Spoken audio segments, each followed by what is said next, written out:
আজ থেকে শুরু হয়েছে দেশের চতুর্থ অর্থনৈতিক শুমারির মূল তথ্য সংগ্রহের কাজ। সকালে রাজধানীর আগারগাঁওয়ে বিবিএস চত্বর থেকে র্যালি ও তথ্য সংগ্রহ কাজের উদ্বোধন করেন পরিসংখ্যান ও তথ্য ব্যবস্থাপনা বিভাগের সচিব মোহাম্মদ মাহবুব হোসেন।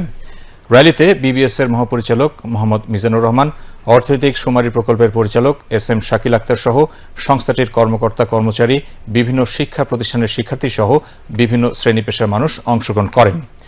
আজ থেকে 15 দিনব্যাপী এই শুমারির তথ্য সংগ্রহের কাজ চলবে আগামী 26শে ডিসেম্বর পর্যন্ত। সারা দেশে 95,000 তথ্য সংগ্রহকারী এবারের শুমারিতে তথ্য সংগ্রহ করবেন। দেশের অর্থনৈতিক অবস্থা সম্পর্কে জানতে প্রতি 10 বছর পর এমন শুমারি করছে বাংলাদেশ পরিসংখ্যান ব্যুরো। এবারের শুমারিতে নতুনভাবে দেশে কর্মরত বিদেশি কর্মীদের সংখ্যা, তারা কোন প্রতিষ্ঠানে এবং কোন পদে কর্মরত আছেন সেই তথ্য সংগ্রহ করা হবে। পাশাপাশি নারী ও পুরুষ কর্মীদের সংখ্যাও আলাদাভাবে তুলে ধরা হবে।